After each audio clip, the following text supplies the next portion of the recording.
نحمده ونستعينه ونستغفره ونعوذ بالله من شرور أنفسنا ومن سيئات أعمالنا من يهد الله فلا مضل له ومن يضلله فلا هادي له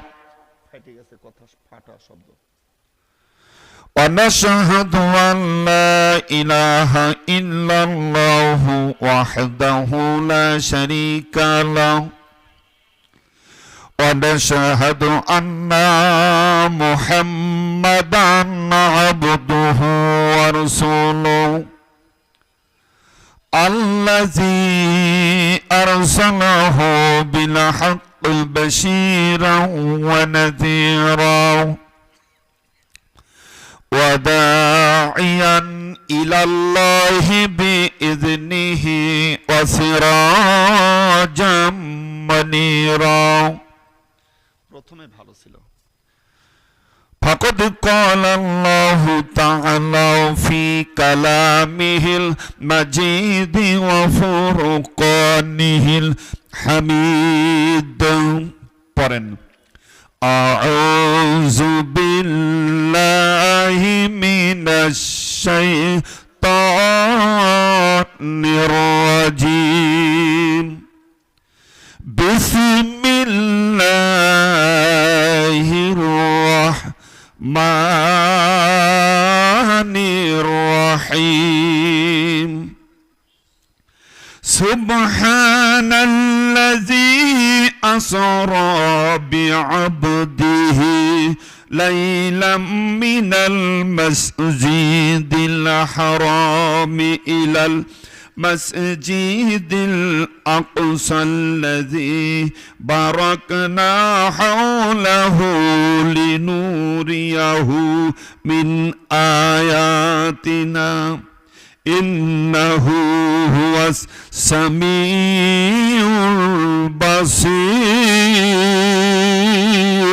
البصير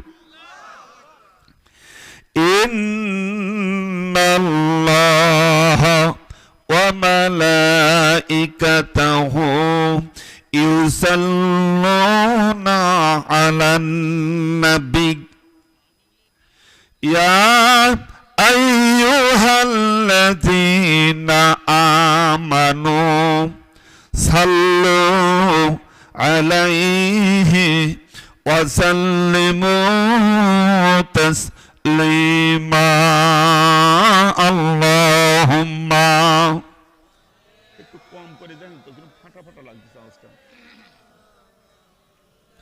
কমাই দিয়ে টোন বাড়ায় দেন وعلى آل سيدنا رسولنا محمد কবে জানি ডাক আসবে এই বাড়ি ঘর ছাড়িতে আপন পোশাক খুলে খুলে সাদা কাফন পরিতে আল্লাহুম্মা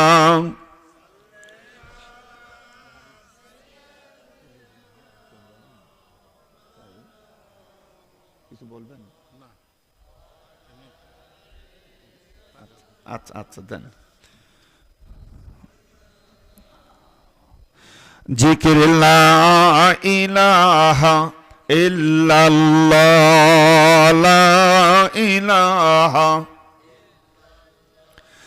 লা ইলাহা ইল্লাল্লাহ মুহাম্মাদুর রাসূলুল্লাহ সাল্লাল্লাহু আলাইহি ওয়াসাল্লাম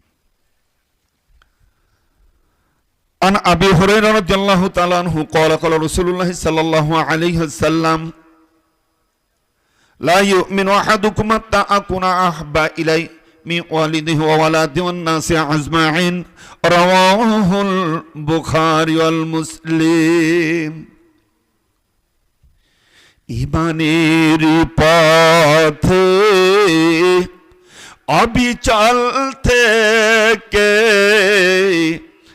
আমার মরণ যেন হয়। এটা সবার দরকার আছে।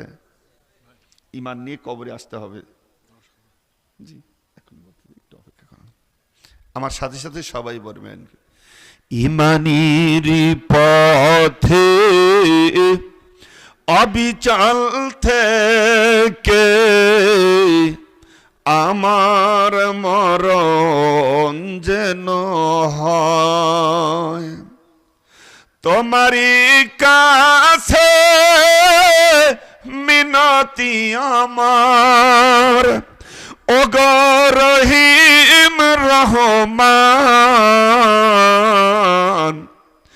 ইমানের পথে অবিচল থেকে আমার মরণ যেন হয়। আল্লাহুম্মা আমিন। আরো জোরে বলি আল্লাহুম্মা আমিন।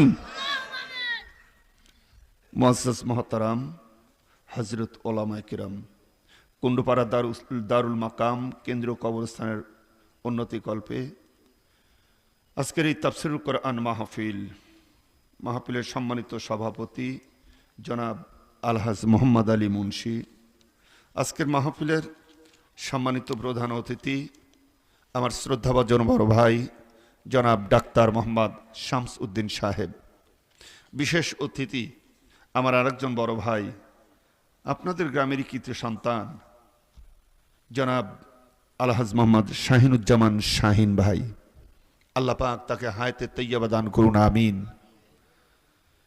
আজকের মাহফিলের অন্যান্য অতিথিবৃন্দ,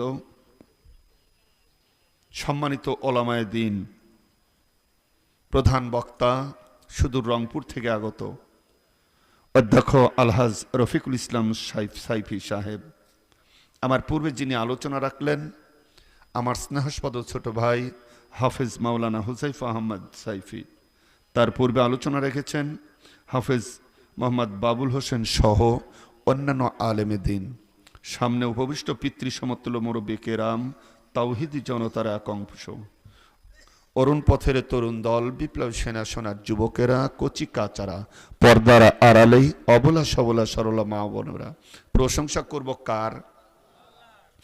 মনে হয় সবাই বলেন নাই। কার প্রশংসা করব? না নেতার প্রশংসা করব? আমরা নেতার প্রশংসা নিয়ে ব্যস্ত। অনেক নেতা মঞ্চে আসে, কর্মীরা ওর প্রশংসা করতে করতে আধা ঘন্টা কাটায় দেয়। আসলে প্রশংসা পাওয়ার যোগ্য হলেন আমার আল্লাহ। কথা বলেন। নেতা তো আজ আছে কাল নেই, ক্ষমতা চলে গেলে ওই নেতার আর কোনো দাম আছে? ওর দিকে আর তো কেউ ফিরে থাকবেন, ওর কোনো কাজ নাই। শুধু দুনিয়ার থাকতে ক্ষমতা চলে গেলেই ওর ভাব নাই, মশানো নাই। যতদিন ক্ষমতা ওই দিন সিগারেটও বড় বড় ধরাচ্ছে, ঠ্যাঙের ঝাঁকিও আলাদা হচ্ছে। ক্ষমতা শেষ, ঝাঁকিও শেষ, সিগারেটও তখন মনমোহন বিড়ি তাও পায় না। আবার ভাইরা, দুনিয়া থাকতে যদি ক্ষমতা চলে যায় ওর দাপট শেষ, আর যদি দুনিয়া থেকে বিদায় হয়ে চলে যায় ওর দিয়ে আর কোনো কাজ হবে? কোনো কাজ নাই, কোনো কাজ নাই।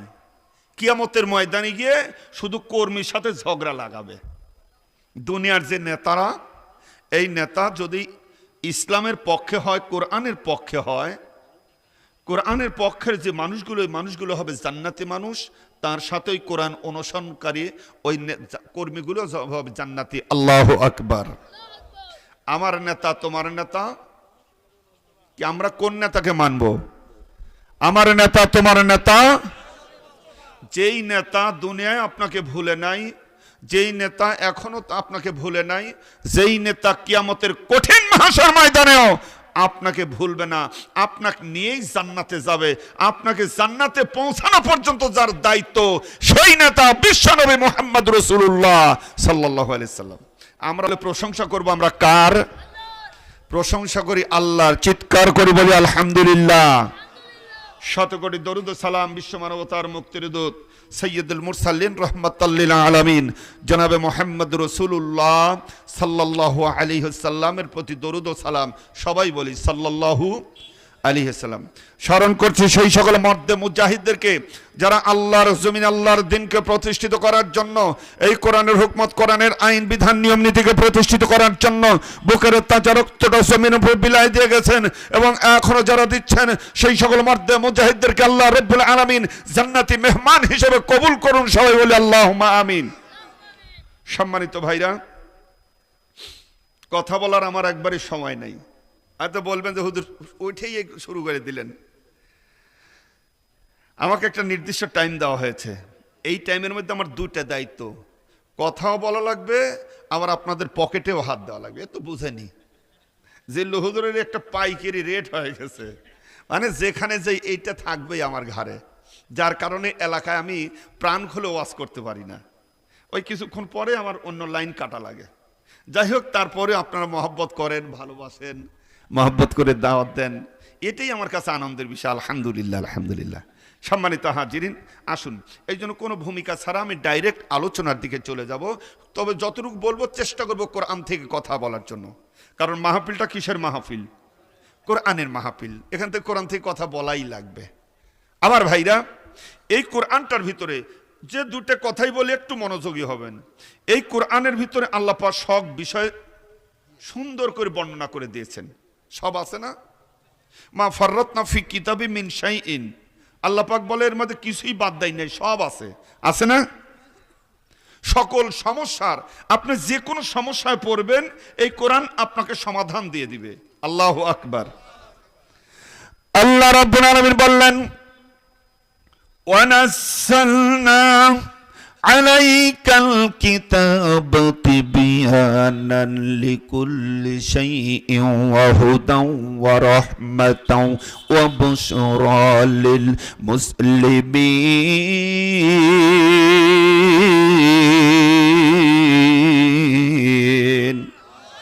আল্লাহ জানাই দিলেন, নবী হে, এটা একটা কিতাব আমি আপনার প্রতি নাজিল করেছি। এই কিতাবের মধ্যে আমি সকল সমস্যার সমাধান করে দিয়েছি, সব বিষয়ে আলোচনা করেছি, এমন কোনো বিষয় নাই যেটা বর্ণনা করা হয় নাই। আল্লাহু আকবার। এটা তাদের জন্য হেদায়েত, তাদের জন্য রহমত, তাদের জন্য সুসংবাদ যারা মুসলমান। কারে জন্য? কারে জন্য? আবার বলে মুসলমানের জন্য, বলেন আমাদের জন্য। আমরা কি আপত্তি আছে? এক নেতা বলছে আমি মুসলমানও না, আমি হিন্দুও না। তাহলে ও কি ধরবো ভাই? ওই মুসলমান না, হিন্দুও না। ও মারা গেল এই এলাকার মানুষ তো বিপদে পড়ে যাবে। কেউ টানবে শ্মশানের দিকে, কেউ টানবে গোরস্থানের দিকে। কোন দিক যাবে এখন? কিন্তু আমরা তাও না, আমরা বুক ফুলায় বলবো আমরা মুসলমান। কথা বলেন। এই মুসলমানদের জন্য সুসংবাদ আল্লাহ পাক এই কোরআনে দিয়েছেন। সুবহানাল্লাহ। সম্মানিত হাজিরিন, আমরা এই কোরআন বেশিরভাগ পড়তে পারি না, পড়তে পারলেও অর্থ জানি না। অর্থ জানলে আমরা বুঝে পড়ি না। আপনি এটা পড়েন আর দেখেন নিজ যে বাংলা অর্থ আছে, আপনি বুঝে বুঝে পড়েন, আপনি সকল প্রশ্নের উত্তর আপনি পেয়ে যাবেন এর ভিতরে। আল্লাহু আকবার। এটা শোনা কথা না, আমার বাস্তব দেখা কথা। এর ভিতরে সব সমাধান আল্লাহ করে দিয়েছেন। আপনি বিচারের কথা বলেন, দেখেন কি ন্যায় বিচারের কথা বলছে। আপনি জেনার কথা বলবেন, জেনার বিচারের মধ্যে বলে দেওয়া হয়েছে। চুরির কথা বলবেন, চুরির বিচারের মধ্যে করে দেওয়া হয়েছে। জমির ভাগ বাটারও করবেন, এটাও সুন্দর করে ভাগ বাটার করে দেওয়া হয়েছে। ব্যবসার কথা বলবেন, আছে। সুদের কথা বলবেন, আছে। আছে না?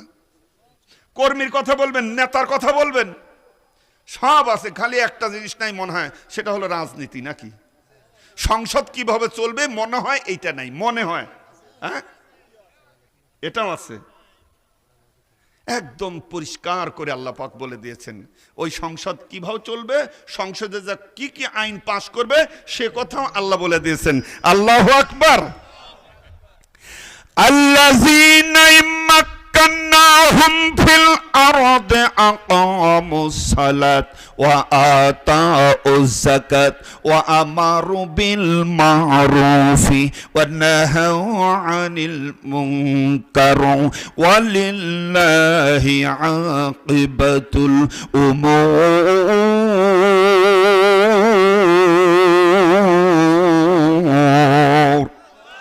আল্লাহ রাব্বুল আলামিন বললেন, ক্ষমতা যদি আমি ন্যায়নিষ্ঠ ব্যক্তির উপরে দেই, তাকওয়াবান আল্লাহওয়ালা মানুষদের উপরে যখন আমি ক্ষমতা দেব, ওই বেচারারা, ওই আল্লাহওয়ালা মানুষগুলা, তাকওয়াবান মানুষগুলা, ওরা দেশের মধ্যে সংসদে ওরা 4টা আইন পাশ করবে। কয়টা? 4টা আইন পাশ করবে। 1 নম্বর হলো ওরা নামাজের বিল পাশ করবে। 2 নম্বর হলো তারা জাকাত ভিত্তিক অর্থ ব্যবস্থা চালু করবে। 3 নম্বর হলো সৎ কাজে আদেশ করবে। আর 4 নম্বর হলো অসৎ কাজে নিষেধ করবে। এই 4টা আইন দিয়ে যেই রাষ্ট্র পরিচালিত হবে, ওই রাষ্ট্র শুধু বাংলাদেশ থাকবে না, ওটা যেন মদিনার রাষ্ট্রের মতো হয়ে যাবে। এ কথাগুলো যারা বিশ্বাস করবে না, যেটা আছে ওটা আছে ওইটা নাই, তারা ডাইরেক্ট এই দুনিয়ার জন্য কোরআনকে অস্বীকার করবে। আর যারা অস্বীকার করবে তারা কাফের, আর কাফের জায়গা জাহান্নাম। এই পরিষ্কার কথা, এটা আমি কোরআন দিয়ে বুঝাই দিতে পারি। আল্লাহ পাক বলে, তোমরা কোরআনে কিছু অংশ মানবে, কিছু অংশ মানবে না। আফাতুমিনুনা বিবাদিল কিতাবি ওয়া তাকফুরুনা বিবাদ ফামা জাযাউ মান ইয়াফআলু যালিকা মিনকুম ইল্লা খিজউন ফিল হায়াতিদ দুনিয়া ওয়া ইয়াউমাল কিয়ামাতি ইউরাদুনা ইলা আশাদ্দিল আযাব। আল্লাহ পাক বলে, কিছু অংশ মানবে, কিছু মানবে না। একটা হুকুম মানবে, আরেকটা মানবে না। এক জায়গায় মানবে, আরেক জায়গায় মানবে না। যদি এটা করো, যারা করবে, দুনিয়ায় তাদের জন্য লাঞ্ছনা, গাঞ্ছনা, অপমান, আখিরাতের তাদের জন্য রয়েছে কঠিন শাস্তি। বললেন কে? কথা বোঝা গেল তাহলে কোরআন সম্পর্কে? আমরা এই কোরআনের পক্ষে থাকব। পরিষ্কার কথা, এই যে যেখানে আপনি বসে আছেন, এই জায়গাটা কবরস্থানের একটা অংশ। আপনাকে তো এখানে আসা লাগবে, আসা লাগবে না? সম্মানিত ভাইরা, এই জায়গা আসলে আপনার কোরআনের দরকার আছে। কি? আপনি যদি এই দুনিয়া কোরআন অনুযায়ী জীবনটা করেন, এখানে এসে হুজুররা যে আপনার জন্য দোয়া করবে, কেউ যদি দোয়া না করে, কেউ যদি আপনাকে মাটিও না দেয়, আপনি কোরআন দিয়ে জীবন করেছেন, আল্লাহ রাসূলের আদর্শ দিয়ে জীবন করেছেন, আপনি ডাইরেক্ট জান্নাতি মানুষ। আল্লাহু আকবার। আপনাকে যদি মাটি নাও দেয়, আর আপনি দুনিয়ায় কোরআন বিরোধী কাজ করে গেছেন, ইসলামের শত্রুতা করে গেছেন, কোরআন সম্পর্কে আপনি বিভিন্ন মন্তব্য করেছেন, এখানে আনার পরে কবরের ভিতরে রেখে কি বলবে হুজুররা? বুকের উপর হাত দিয়ে কি বলে? বিসমিল্লাহি ওয়া আলা মিল্লাতি রাসূলিল্লাহ, মানে রসুলের মিল্লাতের উপর দিয়ে দিলাম। সারা জীবন তুমি রসুলের আদর্শের বিরোধিতা করলে, আর এখন দিলার মনে চলে গেল। পচা মানুষ নিয়ে রসুল এখন কি করবে? আমার মতো হুজুররা যদি বুকের উপর চড়ে থেকে ওগুলো বলে, লাভ হবে না, লাভ হবে না। তোমার কবরটা যদি সোনা দিয়ে ভরে দেওয়া হয়, সব হুজুররা এসে যদি খালি দোয়া করে, লাভ নাই, তোমাকে জাহান্নামে যেতেই হবে। এই জন্য তোমার জান্নাত অথবা জাহান্নাম এই কোরআনের উপর নির্ভর করবে। কথা বলেন সম্মানিত ভাইরা। এই জন্য আমরা যতদিন বাঁচবো, ওয়াদা করেন এখন থেকে, আমরা এই দুনিয়ায় যতদিন থাকবো আল্লাহর কোরআনের পক্ষে থাকবো ইনশাআল্লাহ। এতে আমাদের যত যা হয় হবে। আমাদেরকে খারাপ বলবে, বলুক। আমাদের দুর্নাম করবে, করুক। আমাদের নামে মামলা করবে, করুক, আপত্তি নেই। একবারে সাক্কা কথা, পরিষ্কার কথা। দুনিয়া যতদিন বাঁচবো আল্লাহর কোরআনের সাথে থাকবো ইনশাল্লাহ। বলেননি? কে কে হাত তোলেন তো? আমি বলছি ইনশাল্লাহ বলেননি? আমরা কোরআনের সাথে থাকবো, কোরআনের পক্ষে থাকবো। রাজি আছি মুসলমান? এই কোরআনের পক্ষে চলতে গিয়ে যদি বিপদ হয়, মুসিবত হয়, এই কোরআনের পক্ষে চলতে গিয়ে যদি আমাকে ফাঁসির মঞ্চে যেতে হয়, এই কোরআনের পক্ষে চলতে গিয়ে যদি আমার উপরে ১৭ রকম নির্যাতন আসে, আমার শরীর থেকে রক্ত ঝরানো হয়, তারপরে জীবন দেব, রক্ত দেব, আল্লাহর কোরআনের পক্ষে থাকবো। দুহাত তুলে দেখান কে কে রাজি আছেন। আল্লাহ তুমি কবুল করে নাও, আল্লাহ তুমি কবুল করো, আমিন, আল্লাহুম্মা আমিন। সম্মানিত ভাইরা, সূরা বনী ইসরাইল, এখান থেকে কিছু কথা আমি বলবো ইনশাআল্লাহ। ভাইরা আমার, ভাইরা, আমি পবিত্র কোরআনের সূরা বনী ইসরাইল 1 নম্বর আয়াত তেলাওয়াত করেছি। খুব শর্ট করে এখানে কয়েকটি কথা বলবো ইনশাআল্লাহ। আমি প্রথমে বলছি যে আমার সময় থাকে না, প্রিয় হাজিরিন, এখানে আমি ভূমিকা একদম বাদ দিলাম। আল্লাহ পাক বললেন সুবহানাল্লাযী, তিনি সেই সত্তা, আসরা, যিনি সফর করিয়েছেন, লাইলাম মিনাল মসজিদ, আসরা বিআবদিহি, তার বান্দাকে, তার বান্দা মানে তার রাসূলকে, লাইলাম মিনাল মসজিদুল হারাম ইলাল মসজিদুল আকসা, রাত্রিবেলায় মসজিদের বাইতুল্লাহ থেকে মসজিদে আকসার দিকে ভ্রমণ করাচ্ছেন। অর্থাৎ এখানে মিরাজের কথা বলা হয়েছে, যেহেতু রজব মাস চলছে, এই মাসে এই মিরাজটা ঘটেছিল। আর এর ভিতরে আল্লাহ পাক তার রসুলকে আলমে বর্জকের কবর জগতের কিছু সিনারি আল্লাহ তাকে দেখাইছেন। যেহেতু কবরস্থানের মাহফিল, এর জন্য আমি এর উপরই কয়েকটা কথা বলার জন্য চেষ্টা করব ইনশাআল্লাহ। অনেক কথা আছে, আমি ওইদিকে গেলাম না। আমার ভাইরা, আল্লাহ পাক বলেন আল্লাযী বারাকনা হাওলাহু লিনুরিয়াহু মিন আয়াতিনা, আমি আমার নিদর্শন দেখানোর জন্য ওই পরিবেশটাকে একটা বরকতময় করে দিয়েছিলাম। আল্লাহু আকবার। আমার ভাই জানরাই,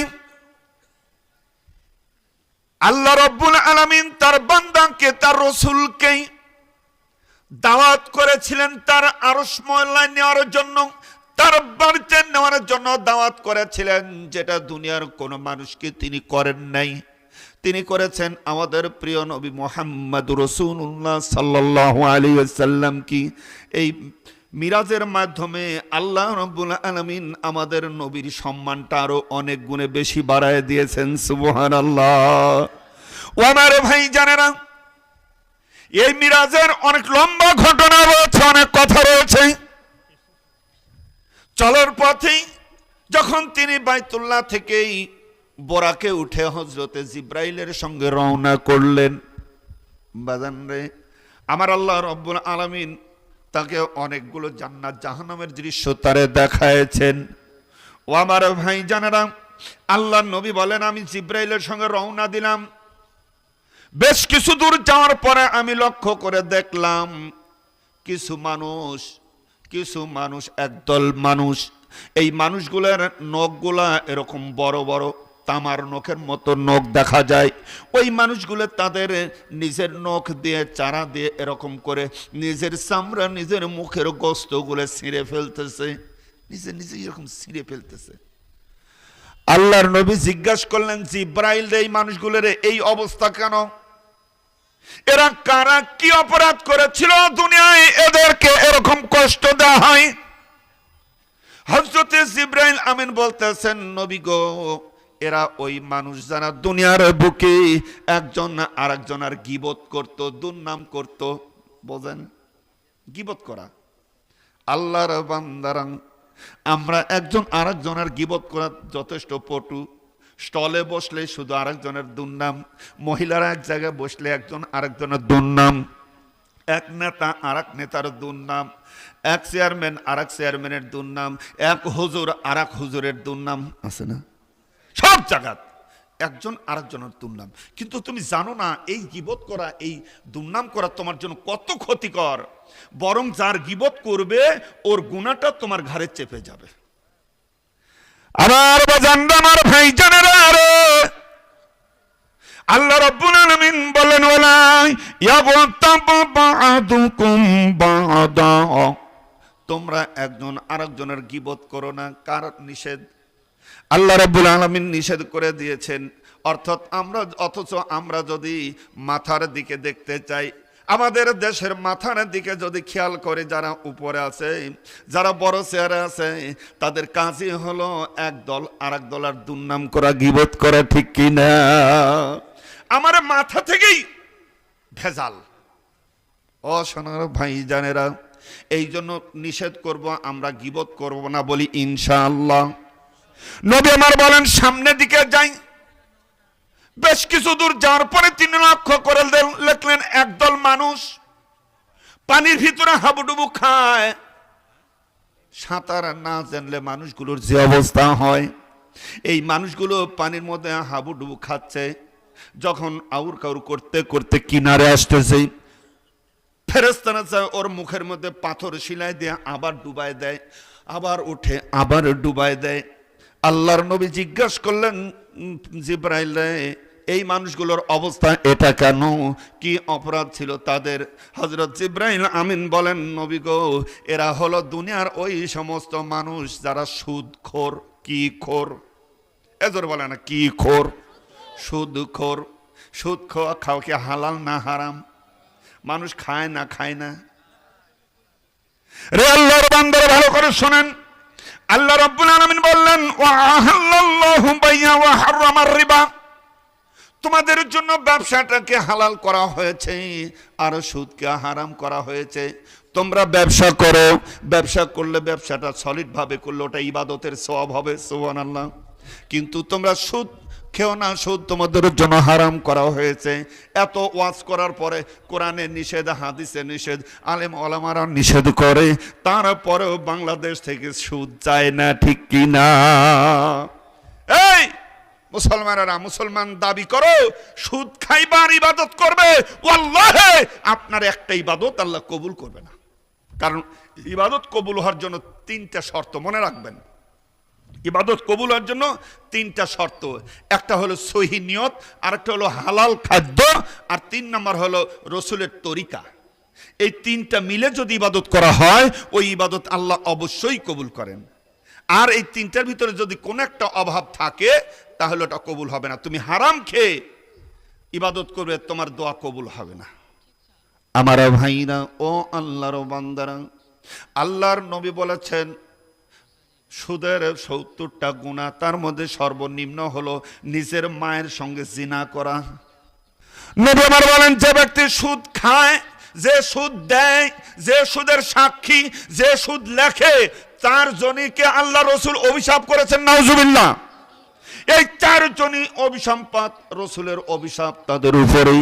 যেই মানুষের উপর রসুলের অভিশাপ থাকে, ওই মানুষটা জীবনে কোনোদিন জান্নাতে যেতে পারবে না। ও সোনার ভাই জানেরা, এই জন্য আমরা সুদকে আজকে থেকে জীবনে আর খাবো না বলি, ইনশাআল্লাহ। আমার বাজান রে, অনেক কথা সামনে ছিল, কিন্তু বলার তো আমার ওইভাবে সুযোগ নাই। আল্লাহর নবী বলেন, আমি আরো কিছু দূর গেলাম, বেশ কিছু দূর যাওয়ার পরে লক্ষ্য করলাম কিছু মানুষ ফসল কাটে, পাকা ফসল কাটে, ওই ফসলগুলো ঘরে নিয়ে আসতেছে। বাড়িতে যখন নিয়ে আসে, ওই দিকে ওখান থেকে আবার ফসল হয়, আবার পেকে যাচ্ছে। এইগুলো রেখে ও আবার মাঠে চলে যাচ্ছে নেওয়ার জন্য। এইগুলো রেখে আবার নিয়ে সব সময় যেন ঘরে ফসল উঠাচ্ছে, সব সময় উঠায়। হযরতে জিবরাইল আমিন, হযরতে রাসূল সাল্লাল্লাহু আলাইহি সাল্লাম জিজ্ঞাসা করতেছে, জিবরাইল, এটার কারণটা কি? আল্লাহর ফেরেশতা হযরতে জিবরাইল বলেন, নবী গো, এই মানুষগুলো আল্লাহর রাস্তার মুজাহিদ। আল্লাহর রাস্তার মুজাহিদ অর্থাৎ যারা দিন প্রতিষ্ঠার জন্য চেষ্টা করে, জিহাদ করে, ওদেরকে বলা হয় মুজাহিদ।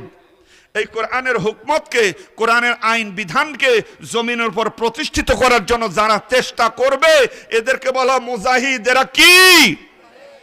এই মুজাহিদের পুরস্কার এরকম। তার মানে ওটা বোঝানো হয়েছে তাদের সোয়াব আর সোয়াব, সোয়াব আর সোয়াব, ওরা হলো জান্নাতি মানুষ। আল্লাহু আকবার।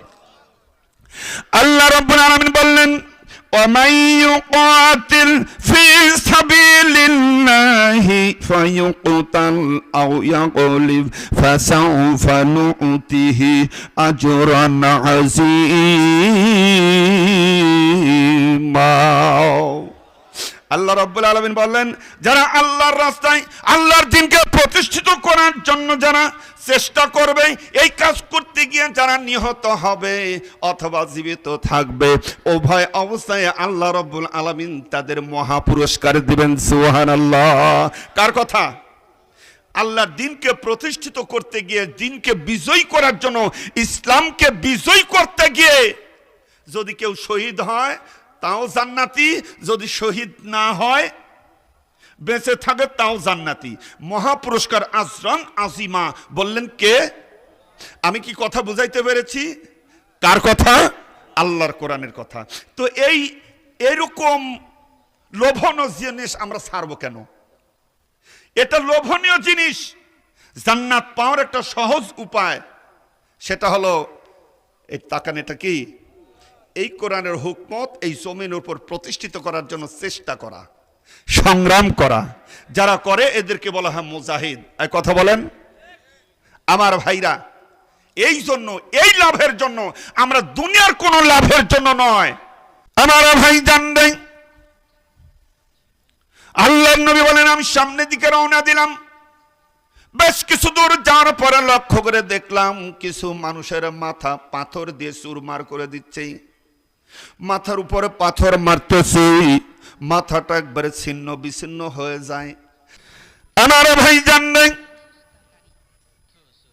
ফেরেশতা পাথর মারতেছে, মাথাগুলো চূর্ণ বিচূর্ণ হয়ে যাচ্ছে, আবার পাথরে নিয়ে আসতেছে, ইতিমধ্যে আবার মাথাটা ঠিক হয়ে যাচ্ছে। আল্লাহর বান্দারা, হযরতে রাসূল জিজ্ঞাসা করলেন ফেরেশতা জিবরাইল, এই মানুষগুলোর এই অবস্থা হচ্ছে কেন একটু জানতে চাই। হযরত জিবরাইল আমিন বলতেছেন নবী গো, এরা দুনিয়ার বুকে থাকতে নামাজে অলসতা করত। কিসে? এই কথা বলেন, কিসের? নামাজে অলসতা করত। আমারা এই নামাজ যাদের জীবনে নাই, মানুষ পাথর মেরে মেরে মাথাটা চূর্ণ বিচূর্ণ করে দিচ্ছে। ও আল্লাহর বান্দারা, অনেক আয়াত আছে, অনেক হাদিস আছে নামাজের ব্যাপারে। আপনারা মসজিদে ইমাম সাহেবের কাছে ওয়াজ শুনেন, নামাজের কথা অনেক বলা হয়েছে। নামাজ আছে তোমার জীবনে, তুমি মুসলমান। নামাজ তোমার জীবনে নাই, তুমি কাফের। হাদিসে আছে না? এ হাদিসে আছে কিনা? মান তারাকা সালাতা মুতাআম্মিদান ফাকাদ কাফারা। যে ব্যক্তি ইচ্ছা করে নামাজ ছেড়ে দেয় ও ডাইরেক্ট কাফের। কার কথা? রাসূলের কথা, রাসূলের কথা। আমরা নামাজি হব, বলি ইনশাআল্লাহ। যা হয়ে গেছে আগামী ফজর থেকে, যা হয়ে গেছে ফজর থেকে আমরা 5 ওয়াক্ত নামাজি হব, বলি ইনশাআল্লাহ। আল্লাহ তুমি তোমার বান্দাদের নামাজি হিসেবে কবুল করে নাও। الصلاة لدلوك الشمس إلى غسق الليل وقرآن الفجر إن قرآن الفجر كان مشهودا। আল্লাহ রাব্বুল আলামিন এই আয়াতের মধ্যে 5 ওয়াক্ত নামাজের কথা পরিষ্কার করে বলে দিয়েছেন। তাহলে কয় ওয়াক্ত পড়ব? কয় ওয়াক্ত? সবাই বলে না, কিছু বলতেছে না, চুপ মাইক আছে। কয় ওয়াক্ত? ইনশাআল্লাহ নিয়ত করে থাকেন, যদি ফজর আগে মারাও যান তা নামাজি হয়েই মারা যাবেন। আল্লাহু আকবার। আমার ভাইরা, ও আল্লাহর বান্দারা, নবী আমার বলেন আরো কিছু দূর গেলাম, আমি কিছু মহিলাদের দেখতে পাইলাম, কিছু মহিলাদেরকে শাস্তি দেওয়া হচ্ছে। আমি দেখলাম মা বোনদের ব্যাপারে একটু দুই একটা মায়েরা একটু ভালো করে কথাটা শোনেন। আল্লাহর নবী বলেন আমি মিরাজে যাওয়ার সময় দেখলাম কিছু মহিলার চুলের সঙ্গে রশি বেঁধে এরকম ঝুলায় রেখা হয়েছে আর নিচ থেকে আগুন দিয়ে পোড়ানো হচ্ছে। আল্লাহ নবী বললেন জিব্রাইল, এই মহিলাদের চুলের সাথে রশি বেঁধে কেন পোড়ানো হয়? হযরত জিব্রাইল আমিন বলতেছেন নবী গো, এই মহিলা তারা দুনিয়ার বুকে যারা চুল বের করে মশান করে ফ্যাশন করে ঘুরে বেড়াইছে, যারা বেপর্দা হয়ে চুল বের করে মশান ফ্যাশন করে ঘুরে বেড়াচ্ছে, আজকে ওদের এই অবস্থা হচ্ছে। আল্লাহ নবী বলেন আমি আরো কিছু মহিলাকে দেখলাম, এই মহিলাদের জিহ্বার সঙ্গে রশি বেঁধেছে, ওই জিহ্বার সঙ্গে রশি বেঁধে ঝোলায় রেখেছে, নিচ থেকে আগুন দিয়ে পোড়ানো হচ্ছে। আল্লাহ নবী জিজ্ঞাসা করলেন জিব্রাইল রে, এত কষ্ট কেমনে দেখা যায়? জিহ্বার সঙ্গে রশি বেঁধে ঝুলায় রেখেছে, জিহ্বাটা এরকম বের হয়ে গেছে, ওই মানুষগুলো কত কেমন যেন করতেছে রে সোনা। নবী আমার বলতেছেন এই মহিলারা কি অপরাধ করেছে? জিব্রাইল বলতেছে নবী গো, এই মহিলা দুনিয়ায় মুখ থাকতে বেশিরভাগ মানুষকে কষ্ট দিত মুখের দ্বারা, অর্থাৎ ঝগড়া করত। কি করত? ঝগড়া করত। যেই মহিলা ঝগড়া করে ওই মহিলারা জান্নাতে যাবে না। ভাই জানরে, নবী বলেন কিছু মহিলাকে দেখলাম এদের স্তনের সঙ্গে রশি বেঁধে ঝুলায় রেখেছে। জিজ্ঞাসা করলাম এই অবস্থা কেন? জিব্রাইল আমিন বলতেছে এরা অন্য পুরুষের সাথে পরকিয়া করত। আর ভাইরা, আল্লাহর বান্দারা, আমার মা বোনদেরকেও বলি রে মা, নিজের চরিত্রকে হেফাজত করো রে মা, নিজের কণ্ঠকে হেফাজত করো, পর্দায় থাকো, আল্লাহর জাহান্নাম থেকে তুমি বাঁচতে পারবা। আরো 3টা পয়েন্ট থেকে গেছে, আমি সময় পেলে শেষের দিকে বলবো। আল্লাহর নবী 6 রকমের মহিলাকে দেখেছেন, তাদেরকে শাস্তি দিতে। কি জন্য শাস্তি দিল সব কথাগুলো আমি এক এক করে বলবো। আমার ভাইরা, ও আল্লাহর বান্দারা, আল্লাহর নবী বলেন আমি সামনের দিকে যাই, কিছু দূর যাওয়ার পরে লক্ষ্য করে দেখি, আরে কিছু মানুষের মুখ দিয়ে আগুন ঢুকাচ্ছে আর পিছন দিয়ে বের হয়ে যাচ্ছে। মুখ দিয়ে আগুন ঢুকায়, মুখ দিয়ে আগুন ঢুকানো হয় আর পিছন দিয়ে বের হয়ে যাচ্ছে। আল্লাহর নবী জিজ্ঞাসা করলেন, জিব্রাইল রে, এই মানুষগুলোর এই অবস্থা কেন? ওদের মুখ দিয়ে আগুন ঢুকতেছে আর পিছন দিয়ে বের হয়ে যাচ্ছে। পিছন দিয়ে বুঝতেইছে তো কোন দিক দিয়ে বের হয়। বাজানের ভিতরে নারী ভুঁড়িগুলো সব পুরো একদম সারখার হয়ে যাচ্ছে। আল্লাহ নবী জিজ্ঞাসা করলেন, জিব্রাইল, এদের এই অবস্থা কেন? কি অপরাধ রে এদের? হযরত জিব্রাইল আমিন বলতেছে, এই মানুষগুলো আগুন ঢুকার কারণ হলো ওরা এতিমের মাল ভক্ষণ করেছে। যার বাবা নাই, মা নাই, এতিম, এই এতিমের মাল অন্যায়ভাবে ভক্ষণ করেছে। এরকম মানুষ দুনিয়াতে আছে কি নাই? আল্লাহ রাব্বুল আলামিন বললেন, ইন্নাল্লাযীনা ইয়াকুলুনা আমওয়ালাল ইয়াতামা যুলমান ইন্নামা ইয়াকুলুনা ফি বুতুনিহিম নারান ওয়া সায়াসলাউনা সাঈর।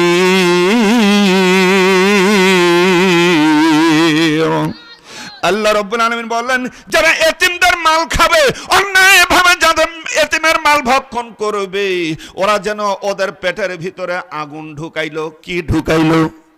যেন তারা আগুন ঢুকাইলো, আর তাদের জায়গা হবে সাইর নাম জাহান্নামে। সোনার বাজান রে, এতিম কারে বলে? এই এতিমের কথা বলতে গেলে আমার মনের ভিতরে কষ্ট এসে যায়। এই এতিমের ওয়াজ করতে গেলে আমার মনের ভিতরে ভালো লাগে না, আমার চোখে পানি এসে যায়। কারণ হলো এতিম তো তারাই যাদের বাবা মা গুলো কবরে চলে গেছে। আল্লাহর বান্দারা, আমার ভাই জানেরা, লক্ষ্য করে দেখবেন, যেই বাচ্চার মা মারা গেল, যেই বাচ্চার বাবা মারা গেল, ওদের মুখের দিকে তাকায় দেখবেন মুখের অবস্থাটা কি। বাজানরে, একজন শিক্ষক, একজন মাদ্রাসার হুজুর আমারে, মুতামিম সাহেব আমারে বলতেছে, হুজুর, একটা ছাত্রকে আমি লেখাপড়ার দায়িত্ব নিয়েছি, দায়িত্ব আমি পড়াশোনার দায়িত্ব নিয়েছি, সব খরচ আমি তারে দেই, কিন্তু হুজুর গো, ওই ছাত্রটা বাড়িতে যায় না, মাদ্রাসা ছুটি হওয়ার পরেও বাড়িতে যায় না। জিজ্ঞেস করলাম, বাড়িতে যাও না কেন বাবা? সব মাদ্রাসা যখন ছুটি হয়ে যায়, বাচ্চাগুলো দৌড়াদৌড়ি করে বাড়িতে চলে যায়, তুমি বাড়িতে যাও না কেন? ছোট্ট বাচ্চার দুটা চোখ যেন চোখ পানিতে ভরে যায়। হুজুর, আমি কেমনে বাড়িতে যাব? কি জন্য আমি বাড়িতে যাব? ও হুজুর গো, সব বাচ্চাগুলো দৌড়ায় দৌড়ায় বাড়িতে যাওয়ার পরে তারা মা সামনে চলে আসে, মা তারে জড়িয়ে ধরে, মা জড়িয়ে ধরে কোলের মধ্যে নেই, কাছে নেই। বাবা হাসতে হাসতে আগায় আসি, বেটা তুমি কখন এসেছো? কত আদর করে কথা বলে। হুজুর গো, আমি বাড়িতে যে কি করব? আমি বাড়িতে যে মায়ের কাছে যাব, ওই মাটাই আমার দুনিয়াতে নাই। আমার মা দুনিয়াতে নাই, আমার বাবাও দুনিয়াতে নাই। এই জন্য ওই বাড়িতে আমার যেতে মন চায় না, আমি ওই বাড়িতে এই জন্য যেতে চাই না। সব ছাত্রগুলো যখন দৌড়ায় মায়ের কাছে চলে যায়, আমার কলিজা ফেটে যায়। আমি আমার মায়ের খোঁজ করি, আমি মা কোথায় পাবো, মা কি কোথায় পাবো? বাবার কবরের কাছে চলে যাই, বাবা অসহায়ের মতো মাটির ভিতরে পড়ে আছে। হ্যাঁ আল্লাহর বান্দারা রে, ছাত্রের দুটা চোখ বেয়ে পানি পড়ে আর বলে, আমি ওই বাড়িতে যাব না। আমার ভাই জানল, ছোট্ট বাচ্চা মায়ের কবরের কাছে গেছে, আব্বা দেখা দিচ্ছে, বেটা এর ভিতরে তোমার মা শুয়ে আছে, দেখা দিচ্ছে এর মধ্যে তোমার মা শুয়ে আছে। অবল শিশু রে, বুঝে না, বোঝে না। ওই মাটির উপরে, কবর উপরে পড়ে থেকে মুখটা মাটির সঙ্গে লাগাইয়া, কবরের সাথে লাগাই রাখতেছে, মা মা, ও মা, ও মা করে ডাকে। আল্লাহর বান্দারা, এই দৃশ্যগুলো আমার বড় কঠিন লাগে, কষ্ট লাগে রে শোনা। আমি আপনাদের বলি রে শোনা, এই যে কবরস্থানের এরিয়ার মধ্যে বসে ওয়াজ করি, এই পর্দার আড়ালেই আপনি কি দেখতে পারবেন? কার যেন মা পড়ে আছে, কার যেন বাবা পড়ে আছে রে। একটা বার অন্তর দিয়ে খেয়াল করেন রে শোনা, যেই মা নিজের জীবনের চেয়ে তোমাকে বেশি ভালোবেসেছে, নিজের জীবনের চেয়েও তোমাকে বেশি ভালোবাসে, যেই আব্বা তোমাকে এত ভালোবাসে, যার বর্ণনা দিয়ে শেষ করা যাবে না। আমি একটা ছোট ছিলাম, একটু ছোট, একটা অনুষ্ঠানে গেছি, হঠাৎ মারামারি শুরু হয়ে গেল। আমার আব্বা ঘস করে আমাকে কোলের ভিতরে এরকম করে নিয়ে হাত দুটো এরকম করে রাখলো, এর ভিতরে আমার রেখেছি। চিন্তা করলাম, পরবর্তীতে চিন্তা করলাম, আর চোখের পানি বের হয়ে গেল। আহারে, নিজের উপর মার পড়তে পারে, নিজের উপরে বিপদ আসতে পারে, কোনো কিছু এসে লাগতে পারে, নিজের কথা ভাবলো না, নিজের কথা চিন্তা করলো না, আমাকে কোলের মধ্যে নিল যেন আমার কোনো আঘাত না লাগে। আল্লাহর বান্দা, ওই আব্বার কথা যখন মনে হয় একটু জান ভরে দোয়া করি, রব্বির হামহুমা কামা রব্বায়ানি সগীরা।